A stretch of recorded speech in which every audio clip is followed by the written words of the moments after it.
Monday. RawMikeRichards.com, broadcasting live from the DKI studios in downtown Toronto, 234 King Street East out of the Pacific Junction Hotel. Coming up today, we got lots to talk about, lots of people to talk to, including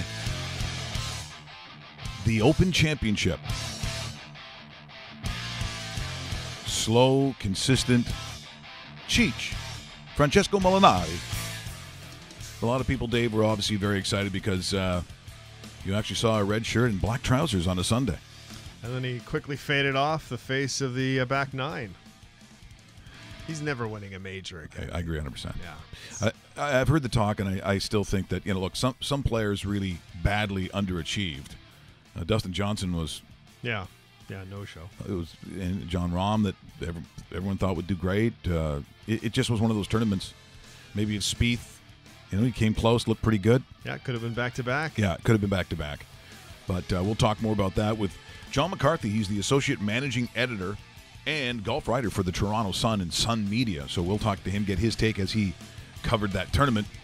Also, Johnny Football no longer in the Hammer. Weird. It is weird. Blockbuster trade, too. This is a massive, massive trade. They, I guess, decide that Mazzoli's going to be their guy and not worry about the kid from Tulsa who's the backup. But they get two substantial players coming the other way. But I think the best part of this, Dave, we'll actually get a chance to see that. Yeah, bring him on. Bring him on. I still think that would be a great story, so we'll take a look at that. Also, Bo Levi Mitchell with a milestone in Calgary. Oh, here we go. It's going to do it. Oh, you tricky thing, you. My dog. And it's not going to let me do it. There we go. What? Always lots. What? Always lots. Yeah, I don't think Manziel is going to be playing on Thursday, but you know what, Mike? It was such a busy weekend. Golf major, lots of CFL action, everything happening, and who better on Raw Mike Ridges to bring in the fake Jim Rome. Jim, great to talk to you for a first time on a Monday morning. Hey, DB, what up? It is Monday. And it is a great Monday with lots to talk about, especially CFL talk. We'll get to the Open, and we'll get to your winners and losers. First of all, if you're in Seatown, if you're in Calgary, you've got the best team in the league. If you go to Sports Interaction, and by the way, I do pimp Sports Interaction. You get them across the country, and in Calgary, you listen to DB on the weekends. Guess what? At a 2-4, you got to go Stamps. If you're in Seatown, go take your money that you were saving for your grandma, maybe the money for your kids to go to college, and you put it down on the Stamps. I will tell you right now, that is my lock of the year. Those Stampeders and Bo Levi Mitchell are going to get it done. Oh, and by the way, Hamilton just gave Johnny Manziel to Montreal, coming back the other way, two substantial players. Here's the thing. People are saying, hey, Vic Rome, use that jungle karma. Who do you think was the winner? Tough to say. I know Hammer got a lot back. Who's the loser? I think it's the Toronto Argonauts. In Toronto, you've got nothing. You continue to get nothing. And if you look in the stands, you still have nothing. The biggest loser? Toronto, the Argonauts. By the way, congratulations to Francesco Molinari. Slow, consistent, gets the job done, and he does. Way to go, Cheech. Big grin on his grill with that hardware. By the way, too bad it didn't happen at the Masters. As you know, when you win, it is your country's food that is celebrated. I'd love to see those rich southern dudes trying to dig into some chicken parm, or maybe a big fat arancini. Way to go, Cheech. That is all. I am geeked. DB, good night now. The fake Jim Rome represents on Raw Mike Richards. And you know what? He brought up a lot of good points there, too, as he always does. And it's good to hear from him once again, Mike. Going back to the Manziel trade, and I think it is the top story right now, especially across the league. Two significant players come across. The Alouettes have their starter. I don't think he's going to play on Thursday because it just doesn't make much sense to throw him into the fire. But if he doesn't play, or at least he doesn't see the field on Thursday, he will play the following week. This is a big trade for both teams, and funny how Johnny Manziel was just a negotiation-less player, and all of a sudden he accounts for 4 different pieces coming over back to the Hamilton Ticats. See, Montreal gets the huge benefit of the fact that Johnny Manziel has been on the bench for all this time. He's done the Ticat OTAs. Now, is it a different language when you go to a different team offensively? Yeah, it is. You'll have to give him a grace period. But the reality is, Dave, this is a trade for the now. This isn't well. Hopefully in 3 games he's not going to get 3 games. He probably will, as you said. I agree. Probably 1, where then he's going to have to learn that offense on a team that's not very good. It doesn't have many weapons, and they don't have a lot of weapons. So the only thing if you're in the Manziel camp. In Hamilton, you were set up to have a pretty decent team and guys you'd go to, even Speedy Banks, if you just want to put that out there. Oh, yeah. He's going to go on a much maligned team, and it's going to have to be on his shoulders. I think that's what really, if I'm in Johnny's camp, that's what I'd be trying to avoid. Now, that crack about the Toronto Argonauts, I said years ago that they kind of needed a player like that because Toronto does not exist as a football market. They just don't, Dave. I mean, you've been in every market pretty much like myself across the country. We see what minor football is in other parts of the country. We see what high school football, what CIS football is like. Sometimes it's huge. You go to Saskatchewan, you go to Manitoba, you go to Alberta. It's still of significance. In Toronto, it's not. And so I don't know beyond. And I said, even if they went 18-0, and Ricky Ray was the quarterback the whole time, they won every game by 30 points. Do you think it matters in the city? I don't think it does. I don't think it does. I think they'd still average 15,000 fans, and I think and the worst shots for television are those aerial shots that show the stadium. It looks like they're watching a minor bantam team where friends and family are involved. Well, you said when you played high school football, you got to play in Winnipeg Stadium. Yes, that's what it looked like. There was it's funny. Yeah, you're right, because the lower bowl probably had about 3,000 fans. And with lower bowls packed, don't show the upper bowl, and it almost looks like that's busier than what BMO Field looked like. No, it's depressing. I don't know what they're going to do, but I still think now. Look, trades work both ways. It's not to say that Toronto probably wasn't in the conversation, but you hope they were. Maybe. Though, right? Oh well, if they weren't, then I really got to wonder what they're doing out there. Because exactly, the reality is, Dave, maybe whatever was offered on the table, and this is what we don't know. That maybe something coming back to Hamilton wasn't what Hamilton just got, because Hamilton got some real players. Massive. Plus the 2 first-round picks. Now, when you look at that from a CFL perspective, it's not like they're game changers, but 2 first-round picks in 2 years, 2020, 2022, that usually means Canadian offensive linemen, which are the foundation of your offense, absolutely, right? 100%. The other thing, too, a lot of people are missing about, Johnny Manziel reunites with Mike Sherman, who recruited him at Texas A&M. That's huge. The other thing I'm looking forward to, and it's just because I like the guy. I have a relationship with the guy. Kahari Jones is the offensive coordinator in Montreal. If he does anything successful with Johnny Manziel, it only helps his career, and that's who I really want to see succeed. Oh, he's one of the best guys I know. I can't believe we don't have his theme song. Here come Kahari Jones. It's the best one. I've looked ever, so I know someone's got it, and I'll probably have to get it back from Calgary, but I agree 100%. Now, here's the other thing. You mentioned Mike Sherman. People say, well, okay, well, a lot of guys get recruited by a certain individual they lay a lot of trust into. Yeah, but he was already going to Oregon. You can find pictures of Johnny Manziel with the Oregon golf shirt for the football team. Wow. He was going. So not only did he decide, he got pulled out of going to an Oregon team and then to Texas A&M. So you mentioned Mike Sherman. That's of huge significance. And so is Manziel's story, which continues to be. Now, if you went around Canada and tried to get, depending on the clip that you wanted about Johnny Manziel, I didn't see a whole bunch. But ESPN is still covering this, and I cannot remember a time where you were watching CFL trades from the Hamilton Tiger Cats to the Montreal Alouettes, and it was covered on ESPN like it is here. Johnny Football packing his bags, making that treacherous move. Oh, we've all been there. From Hamilton to Montreal, he's been traded. In addition to Manziel, Hamilton's also sending offensive lineman Tony Washington and Landon Rice to Montreal for defensive end Jamal Westerman, wide receiver Chris Williams, and first-round picks in 2020 and 2022. Yeah, so we looked at this initial move by Johnny Manziel as one that was going to be more of a show of, all right, how can he survive and thrive in a professional environment going up here and being a part of this team? Because it was made pretty clear when he went up there that Jeremiah Masoli was going to be the starting quarterback, that Johnny Manziel was not going to play.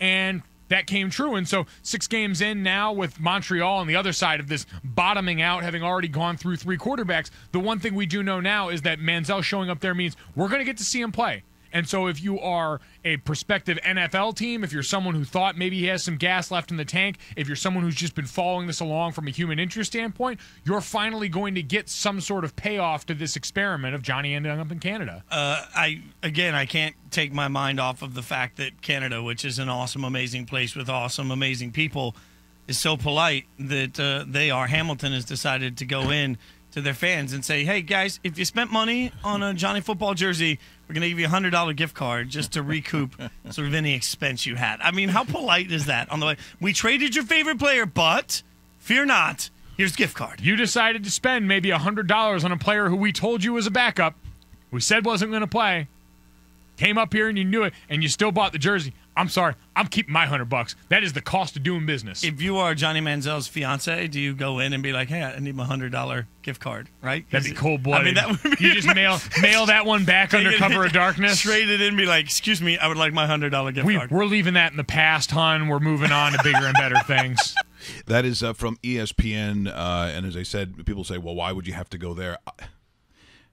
Maybe we live in an age now, Dave, where if you're of a certain age, you think, okay, well, they're covering it. Johnny was from there, blah, blah, blah. Mm-hmm. I grew up in an age where we were lucky to ever see anything on any coverage whatsoever. Maybe locally, if like you're in Southern Ontario, we'd get, WKBW, you'd have Buffalo, who might show a clip of a Grey Cup or something, but that was very rare too. The fact that they covered on a daily basis, and still, as that announcer said, there might be some NFL teams that are going, okay, great, but maybe we get to see if there is truly anything to his ability to play and get back to the NFL. So guess what? The eyes will still be on Johnny Manziel, and I think when you look at it in terms of what Montreal needed, then I believe they did the right thing. Oh, did they? Because you've got to roll the dice anyway for that. And you want? Let's continue with that theme of ESPN. The 26th of July, it's a Thursday.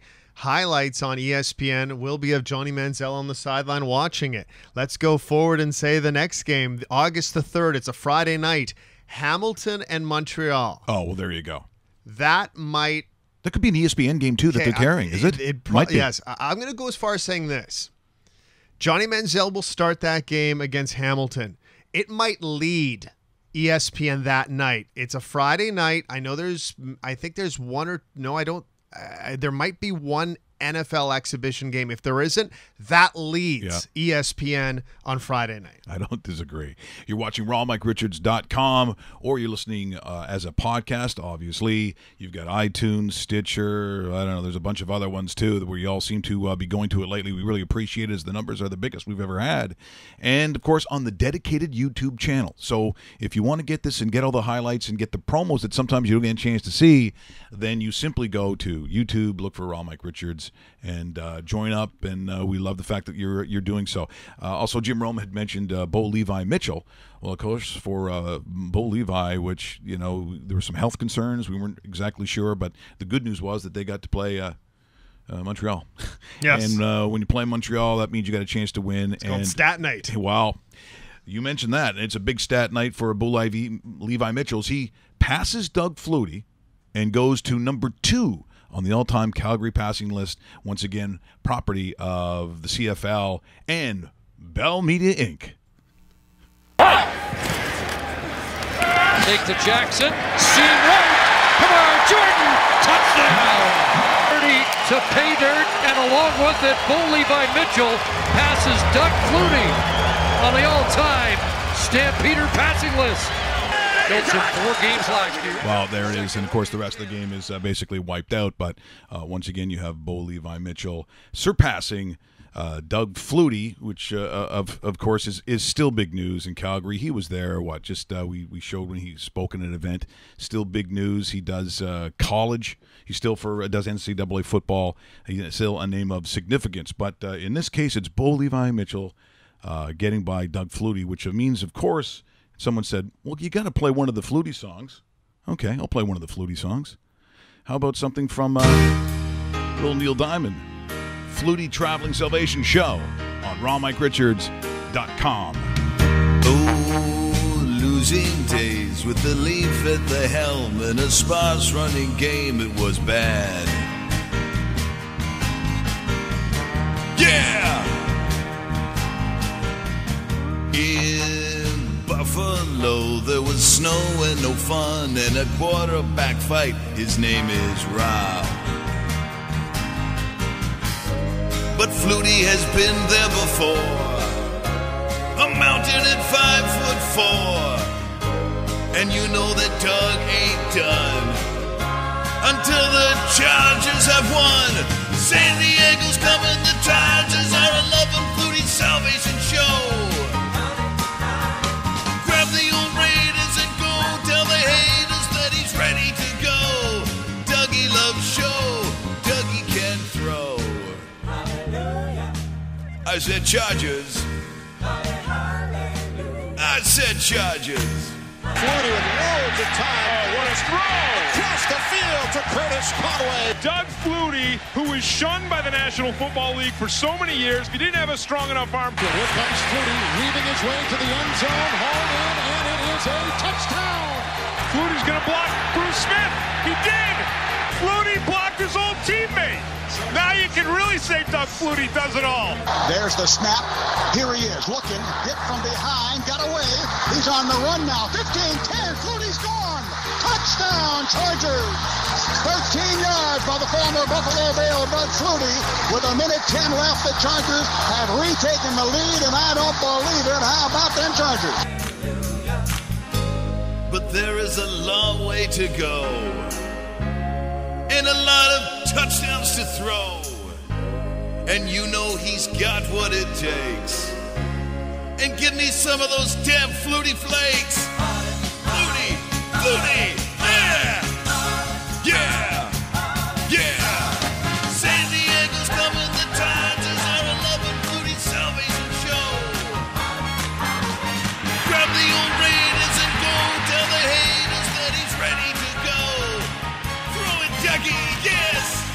Raiders, haters, here he comes. I love you, Neil Diamond. He's in love with Doug Flutie. But don't read anything into it, because I'm married. That would be masky. Go, Dougie. There it goes. Go, Dougie, go. You got it. And we love Neil Diamond, too, yes, for doing that. yes, we do. That's fantastic. Oh, by the way, we should tell you that, the Bo Levi Mitchell show doesn't just stop there. He's under 10,000 yards away from catching Henry Burris.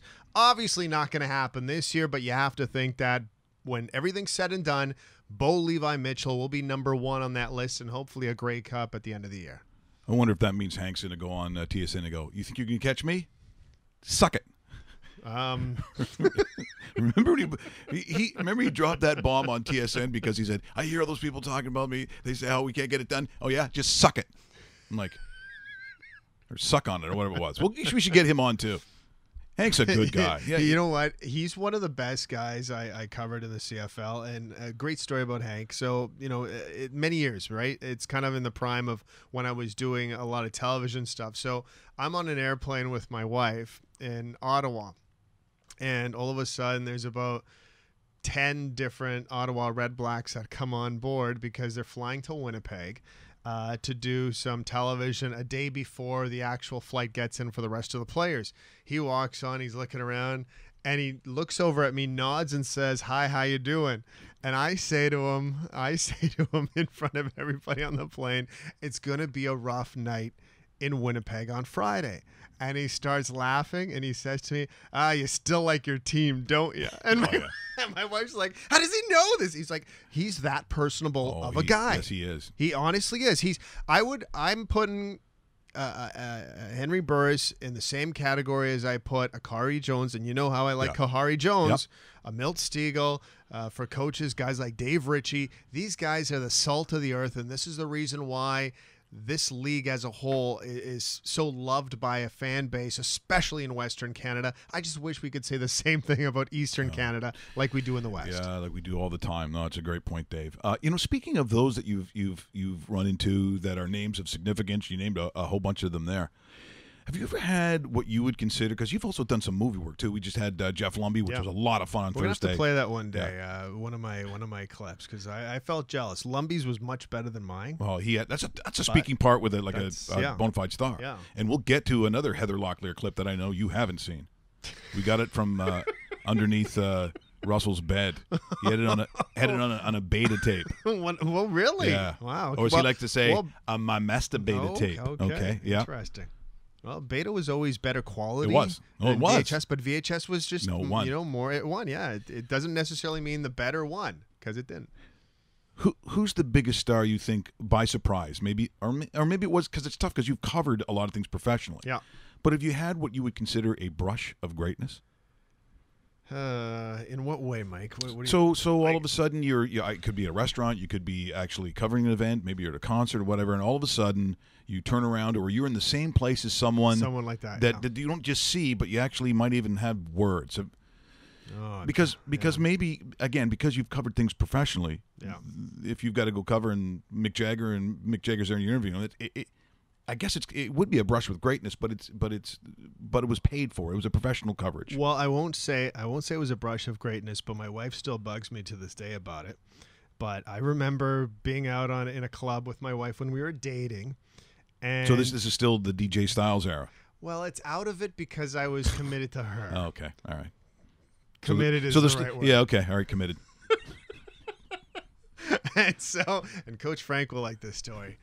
Vesa Tosca tried hard picking up Irene. Oh, no. And he's staring at Irene like she was, the way guys stare at girls sometimes. Yeah. And I leaned over to him and I said, "That's mine." and he started laughing.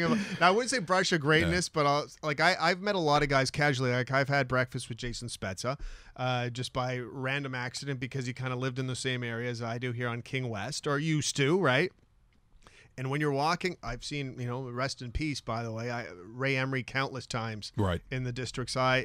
You always bump into somebody, right? I partied with Alex Ovechkin at Spice Route and have pictures to prove it because I'm actually going to be printing them out. And because all these Stanley Cup memes that you're seeing of him, this is what he's done the last 15 years, Mike. This isn't something. He's a machine. He is a machine. He is. He really is. And he's probably still doing it. And if I'm betting right now, I bet you he's in Turkey right now because he loves going to Turkey and partying in the Czech Republic as well. And who could blame him? No, can't blame him on that. It goes back a couple of years now. So our good friend J.C. Campos. Yes. J.C., we've even had on the show. Mr. World Cup. Yeah, he's the soccer expert. He works for the Mercanti family. And so up on the mountain where they have their massive restaurant and hotel, it's beautiful. They also would sponsor these events where big famous people would come and speak. So when Stallone came to Hamilton, that was with JC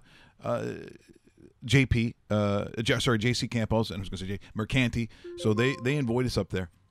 And that's where Yard Dog and his brother and his cousin Jason. Okay. The first time we meet him, the first contest we ever had on TSN 1050. You were there. I wasn't with you at that time. No, just so.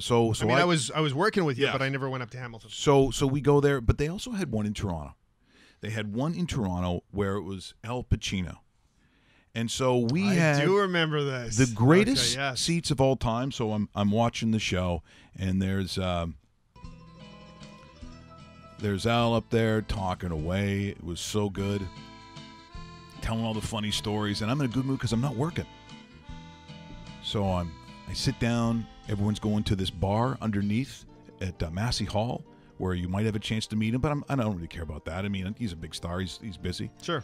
As I go in to this bar, this man who's sitting outside with these pictures and candles said, "Oh, Mike Richards. I said, "Hi, how are you?" My son passed away last year, and his favorite actor was Al Pacino. Could you get him to sign this picture? Oh, my goodness. I'm like, well, there's like hundreds of people in there.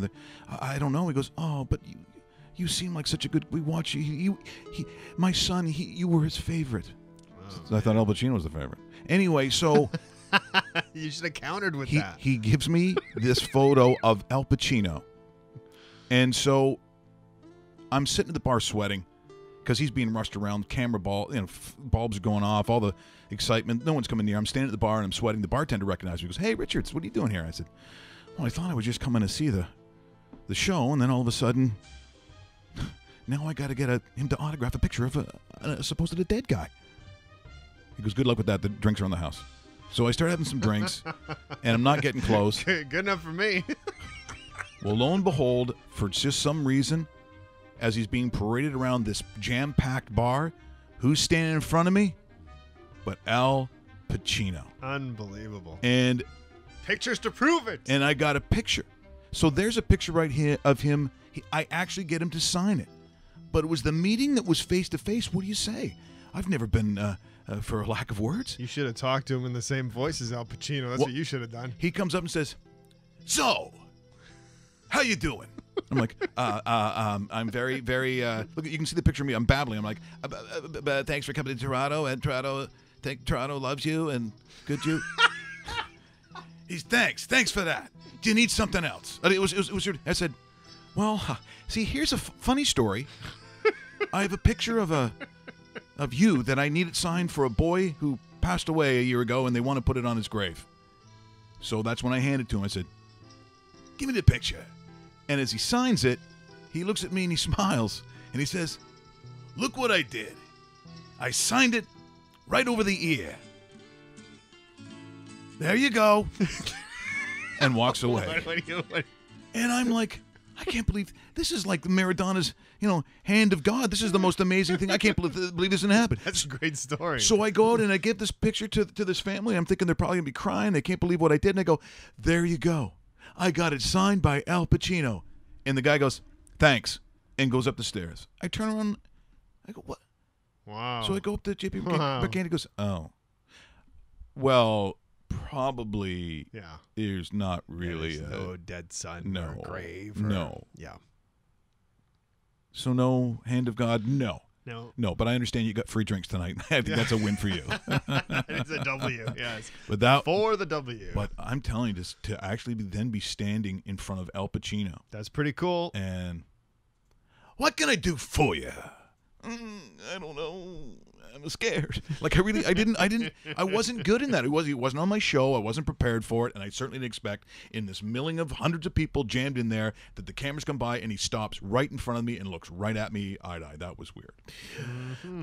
Okay, so what we're going to do here is maybe we can talk about another Italian. We're going to talk to John McCarthy. Yep. He's not the Italian. No, he's not. Associate managing editor of the Toronto Sun, and sometimes, he said, sometimes golf writer. He was covering the Open and the Italian Francesco Molinari as he wins what was a very, I guess, a conservative way of winning it. Sure. But consistent. When you don't bogey 36 holes, that is remarkable. I am looking for John McCarthy. Here I am, guys. John, thanks so much for joining me. It's Raw Mike Richards on rawmikeRichards.com. We're going live here. We appreciate you joining us here this morning. And, I think of all the people that, we talk about all the golf pools, John, that people go in. There's all kinds of names came up, including John Rahm seemed to be like kind of a favorite. Spieth would have been in there. I'm sure Dustin Johnson, who didn't make the cut. But Francesco Molinari, he gets it done. And I think for a performance that just says, if you're playing Carnoustie, maybe being just consistent, and maybe that gets the job done because it's not an easy golf course, and I think a lot of people kind of happy for this guy, John.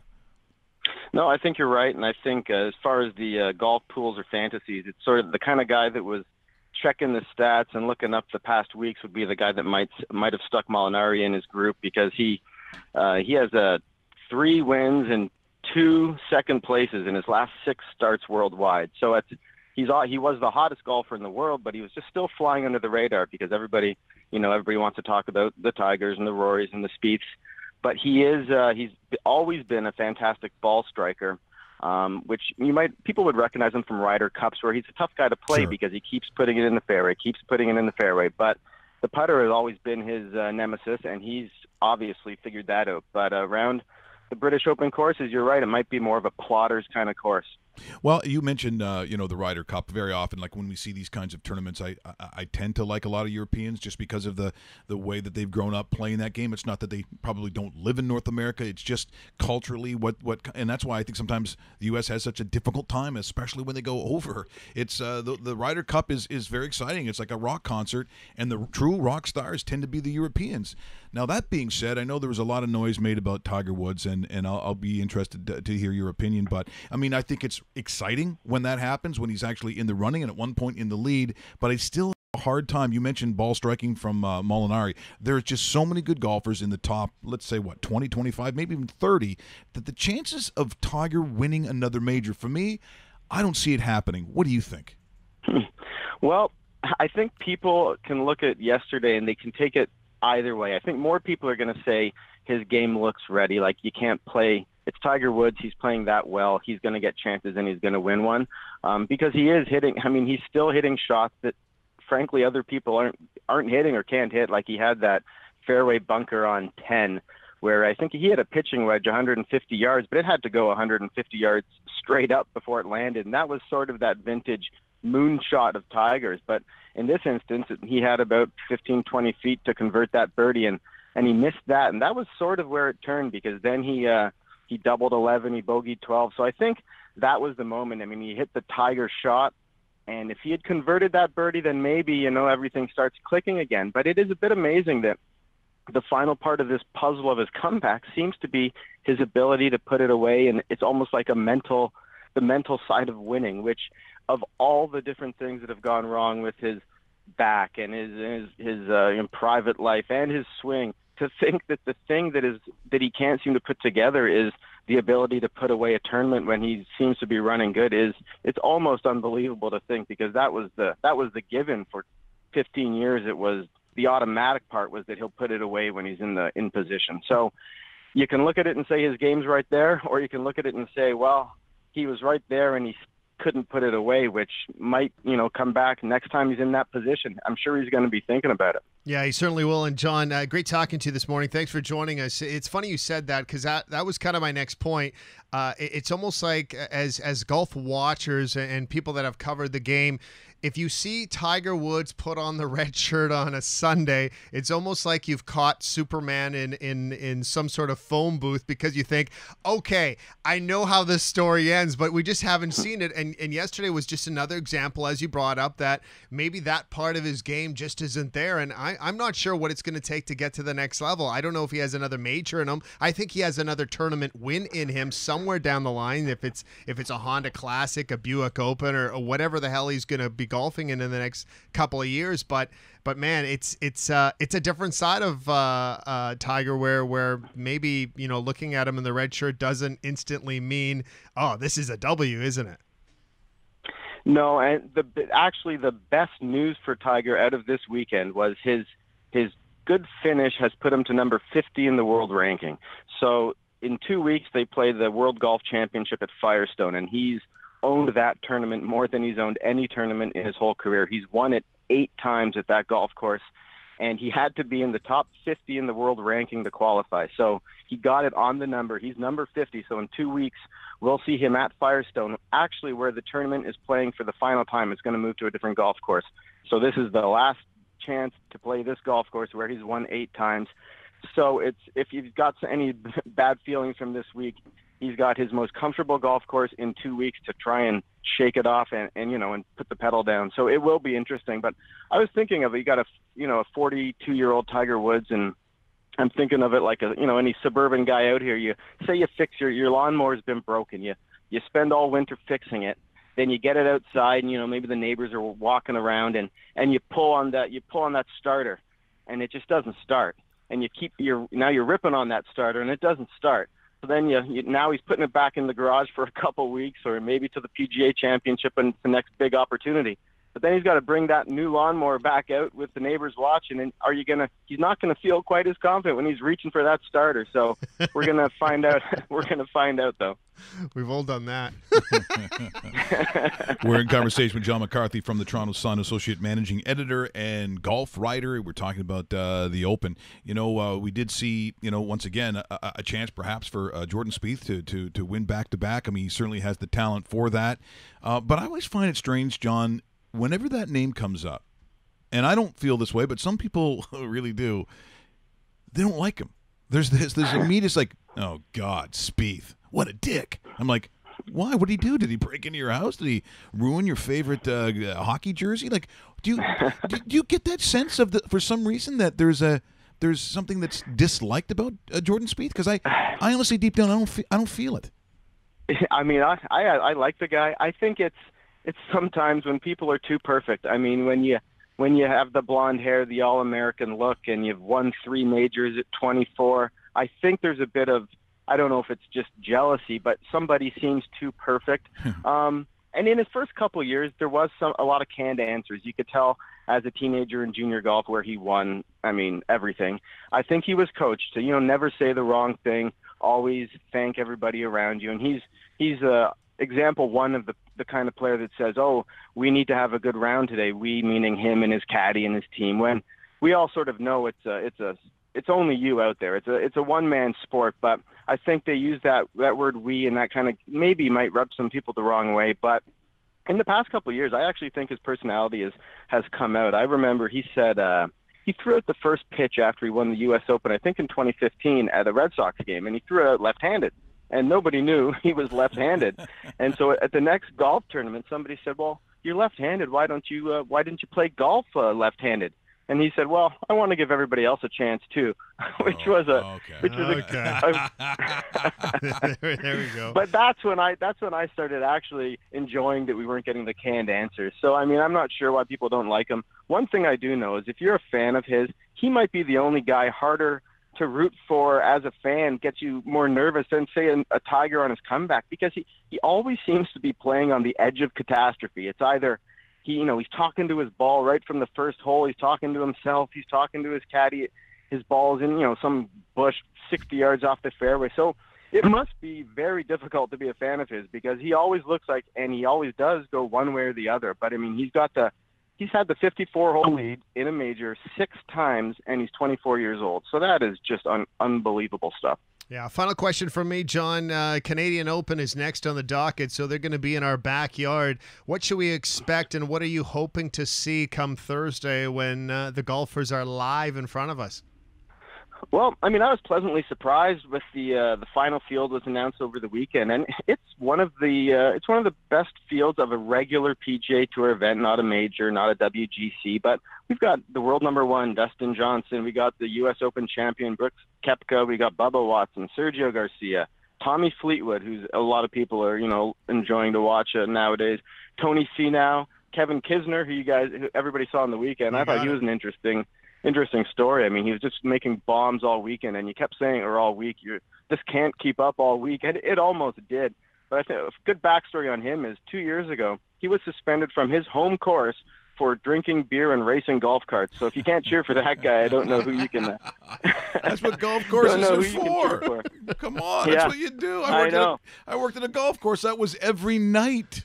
We did that. Are you kidding me? And on the Canadian side, Adam Hadwin is the best Canadian going right now. I think he's in his sweet spot. Last couple of years, probably 2 or 3 more going forward. He's right in his prime. He grew up as a fantastic ball striker. His short game and putting was always his downfall, but then he worked so hard on it that when he finally sort of had his moment on the PGA Tour, he was known around tour as this great putter, Adam Hadwin. But in reality, it was the other way around. He was a great ball striker who added the putting to his game. So now that he's put it all together, I think he's the guy. If we were looking for a Canadian to win this thing that could do it, it would be Adam Hadwin. As a guy that you might not know, Adam Svensson is on the Web.com tour. He's going to be on the PGA Tour next year. He's in the top 5 on the Web.com tour. He's the most decorated junior golfer in Canadian history. He won an incredible amount of junior tournaments, like something like 500 or some unbelievable number. But he's the most decorated by far junior golfer that's ever come up. His name's Adam Svensson. He'll be there. The course might be a little softer than they'd hoped for with the rain we're looking to get before the tournament, but it should be a fun week. Speaking of a Stenson, Henrik Stenson, when I see him out there in the different tournaments, when I see, his physique, like his size, how he strikes the ball, all those different tools, his understanding of the game, sort of poise, I'm surprised he doesn't win more often. He just seems like he doesn't win as much as, if I'm just looking at it as a sort of third-party observer looking on down, I'm saying, okay, well, this guy's probably going to win a bunch. And he hasn't, it's not that he doesn't win, but he probably doesn't win as much as I thought he can.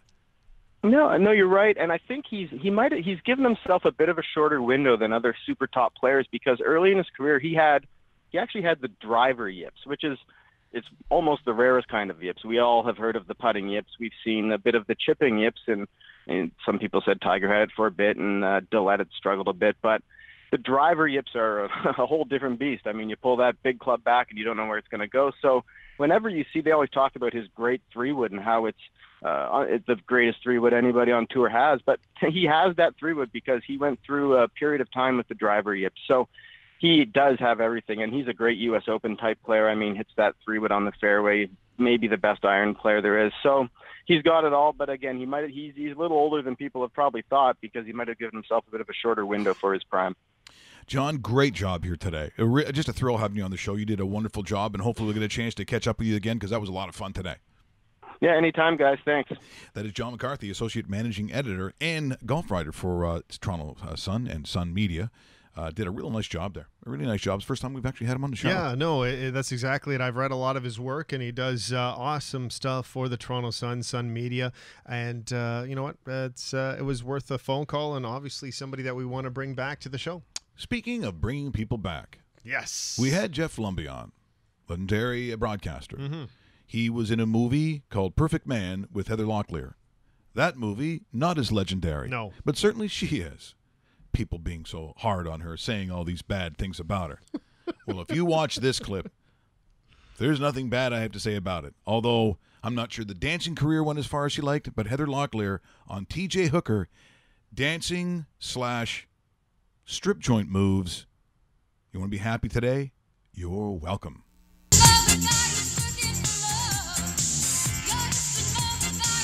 Oh, yeah, Russell.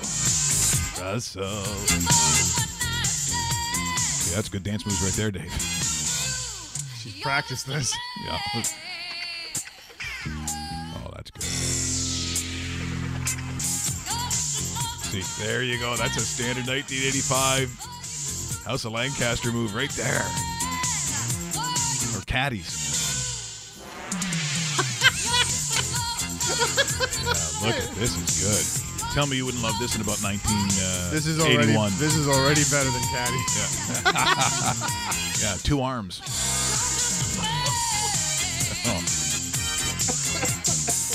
Oh, yeah. See, not everyone can do these kinds of moves. I mean, this is very difficult. Look at Russell. He's dancing with it, too. He's doing the same moves as her.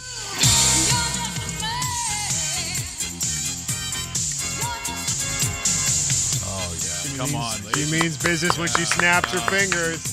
Gentlemen, put your hands together for the lovely Locklear. Woo! Woo! That hair was it, eh? That back was then? really like that good type stuff. of hair? Yeah. I know. There was a Poonie star called Stacey Donovan. She had that hair, too. Okay. Oh, yeah. I Look did it not up. know that. You need some help? Go ahead. Speaking of Poonie star, Yeah. Jimmy Garoppolo's been hanging around with a couple, apparently. So maybe, That only makes his stock just went up. Stock up. I was just going to say. Who is it? Do we know? I'll look it up right now, but my wife kind of gave me one of those, do you believe it? I'm like, oh, No, that's outrageous, Oh, honey. that's terrible. Bad. As I Google. Yeah. We'll have to get our New York Giant girl on again. Oh, that's true. Yeah. Speaking of being hit on by NFL players, right? Or anybody. other stuff. But so I wonder if that would be the world for Kirk Cousins. Now, he participated in that. They had that Mic'd Up series where they just, the CFL's doing it during games. I don't see the NFL ever doing that during games. But this is, we're talking about just the pre-workout to preseason, if you want to call it that way, and him getting used to what they're looking for out there. But I love this stuff. It's like when you go south of the border, and I think they have ESPNU, they call it. Okay. So they'll watch spring football. You'll see like Notre Dame, spring football, spring practice, and I'm watching it for like an hour. I love that stuff. Here is, and by the way, Kirk Cousins, what does he do with Minnesota this year? Does very well with Minnesota this year. Man, there's absolutely no excuse why Minnesota doesn't compete for the conference championship at minimum. Because are we seeing Minnesota, Philadelphia again? We're seeing Minnesota, we're seeing Philadelphia, and we're knocking on Green Bay's door because of a couple different pieces, including Jimmy Graham, who's going to be joining a healthy Aaron Rodgers. I just think Minnesota's defense is in a class of its own in that division, so that's why people sit there. Don't forget about the Packers. The Packers will win 10 games. Minnesota might win 11 or 12.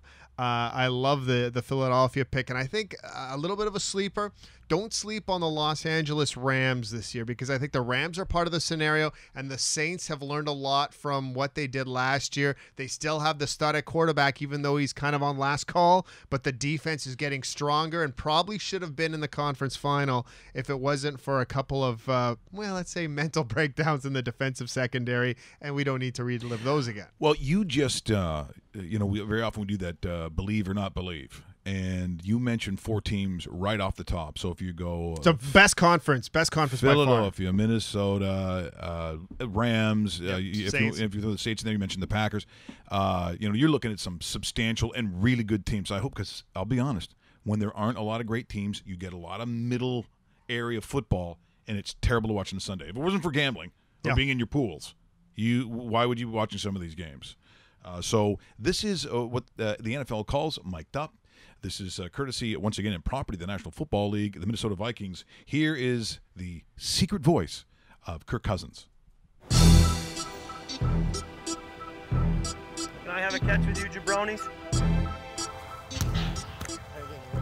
No, I thought you were going to be All right, Jabroni. All the way, Donald Ross designs golf courses. Fair, challenging, rewarding. Got to have a day today, Chad. Got to have a day. Got to put one together. Yep. Just get a little bit more today. I'll go over here. So that chin strap is going a little bit tighter. Wait, shot. Wow, friendly target. Here we go. On three. Oh, he said hot. I'm booting it out on my own, yeah. I'm playing hero ball. Hero ball. Here we go, on 1. I'm going to be a hero. Wait, shot. That's a weird throw. I don't know what that was. There's something in your face. Ryan Rhodes. Kareem Abdul-Jabbar almost. So I just touched it over his head because he's looking at me. Oh, that's incredible. You know what's gotten me well compensated? Throwing to the running backs. That's what's made me a lot of money in this league, Coach. Yeah, Delvin Cook.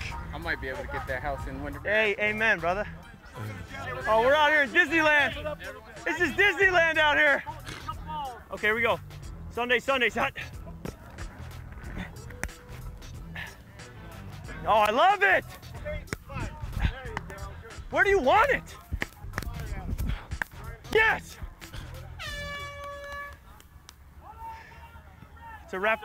It's a rep we'll never get. Never get that rep.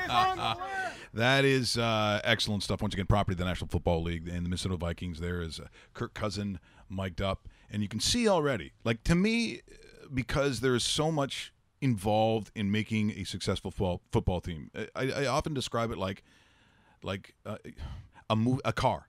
You know how many moving parts that aren't even related to each other that it takes to put together to make the car run. But what about to make the car run fast? All those things have to be working all at the same time, and a lot of those times, the pieces of that car, they don't talk to each other. And they're not talking to each other. So to make all of that work, that's why you have like 270 assistant coaches. That's why you have the teams the way they look. And it is so hard to put that all together. It is a thing of art. It's a thing of beauty. And Dave, when I see something like that, and I hear that rapport that's going on with the guys, he's making some jokes, he's being loose, that is so important to making a team work. When a guy comes out and he's kind of all about himself, and he could be the greatest quarterback in the world, but he's really not communicating with his players. There doesn't seem like there's a lot of love there. That is a tough way to win, because most of the time that does not work to me. No, it doesn't. And you're right. We're still here in mid-July. Training camp kind of breaks in the next week or so. Actually, training camp is underway now with most of the clubs. So it's almost like you're establishing your foundation right now. And yeah, there's some long-ass hours. So you gotta ease up the tension that can, resolve. And you've been around football, you've coached football, you've played football. Football is like no other sport where it's constant repetition.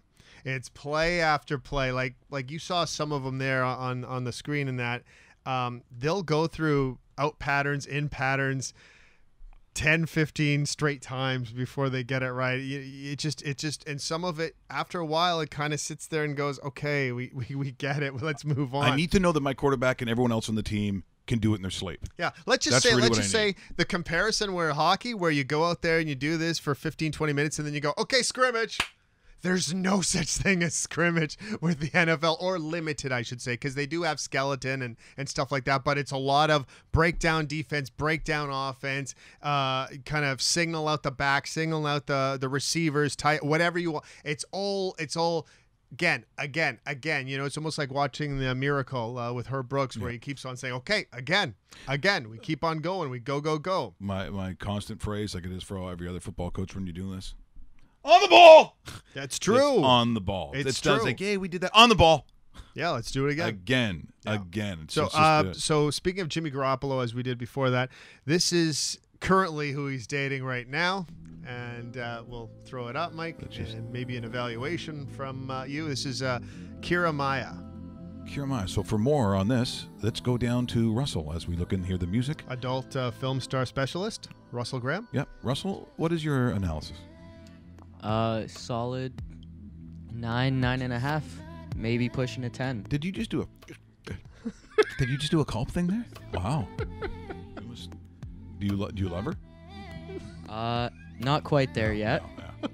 No, you love Mitch Marner or Austin Matthews. You're in. Yeah. Well, maybe how about her in a Leaf jersey? Does that do something for you? Hey. Not bad. Hey. Not bad at all. Something tells me that Tavares might be ahead of you, but you. She's in the conversation. It seems, which is pretty big considering it's probably the first time you threw up the picture of her, right? Yeah, it is pretty. Yeah, nice. Speaking of nice, we got one more thing to get to before we go, and then we'll explain what's happening for us and the show as the summer moves on. You know, usually if I'm talking about a clip about Michael Jordan, we're obviously going to show a clip of Michael Jordan. If I start talking about Michael Jordan at North Carolina, I think everyone right now goes, okay, well, I kind of have an idea of what clip you're going to show. Michael Jordan is going to be Dean Smith. It's going to be something amazing. Well, I'm going to show a clip of Michael Jordan. I believe Michael Jordan actually fouls a guy from a school called Citadel.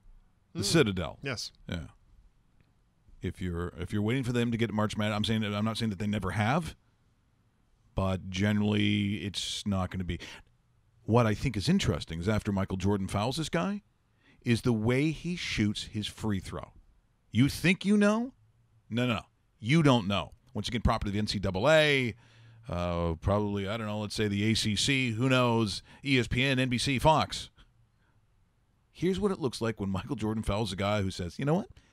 I'm going to show you up. Louis Gilbert for the baseline. Holland picks it off over Bruss. Braddock took it away. But he did it because of a personal foul. Now, is it against Jim Braddock or against Michael Jordan? Look at Jordan. Wow. Michael Jordan, and that puts the Citadel in a 1-on-1 situation. Watch this. Here's Dean Smith. 2 fouls on Mike Jordan and Wells Holland, who just a moment ago showed us that very unusual free throw shooting style. Take a look. Missing 2 in a row. We'll try it again. Take a look at it. You're not going to believe it. He does it. The Citadel dropped his 2 guards way back. I don't believe in that, Marty. I believe if the ball is tipped now, if they were up closer, they'd have a chance if it were tipped out. Puts it on his forehead, too. He made a believer out of me. That's the way I'm going to teach my boys to shoot in my camp. I have seen a lot of different styles. We've seen the 200 underhand, Rick Barry. We've seen a lot of that. But I've never seen a guy figure that it was better just to balance the ball and go up with one hand. I just have never seen it. I certainly would not coach that way. I've seen the in the NBA, I forget which player it was, underhand. Yeah, so Rick Barry used to do that, and a couple different players, but and then also not that it's on a because in the 50s that's what they did. In the 50s that's what they all did, and not on the foul line, but Bill Laimbeer shooting threes for the Pistons used to do it over the head like this. It was some of those guys like it was kind of weird, yeah. Is there still? No, it's numbnuts out there playing music. Okay. Yeah. Before we go, I just want to thank everybody who've given us the greatest summer. So we are going to be off for when we're back. When Tuesday, August the 7th. So right after the August long weekend. Yeah. Our long weekend's a little bit longer because it's about 2 weeks. Well, give us some holidays, for Christ's sakes. We're doing everything. Thank you. We're doing Thank everything. you. So we will be back on Tuesday morning. And funny enough, I already have a couple people that are kind of arguing for that Tuesday time slot because there's a little bit of a backlog of guests. We should say a couple of them that our friend Connor, the guy that does the impression, Connor Moore has been in touch with me, his representatives, and he will be in the States in August. And when he's in Orlando taping at the Golf Channel, because he's going to be part of it, he said that he would love to come on the show. So we'll be talking to him. And also former CFL Commissioner Mark Cohan will join us probably mid-August. I think we're the 20th. We're targeting the 20th. Yeah. He will be with us in studio. So it's great. There's a couple other athletes and sports figures that we're looking at, but those are two of the names that I'm really looking forward to. And of course, our daily regulars that are just so phenomenal. And we've been very lucky here with a lot of our guests, including a new one today in John McCarthy. Well, and we assume that Dave's he will go out and see his family out in Winnipeg. Heading to Winnipeg, that's right. I'm going to see a little bit of my family. Russell, you'll be here still working. You've gone to Sweden, so you get nothing. You will be true.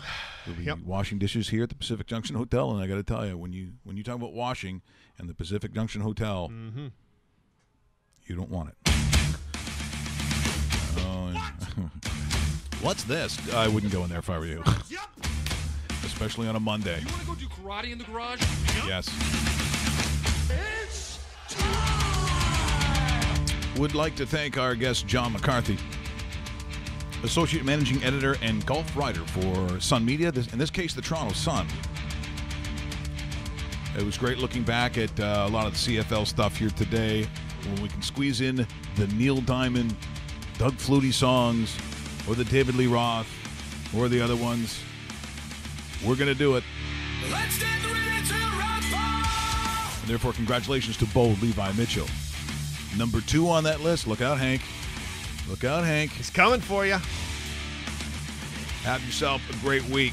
And remember to subscribe to rawmike.richards.com and go to the dedicated YouTube channel. Look for Raw Mike Richards. Do it. Just do it. Do it.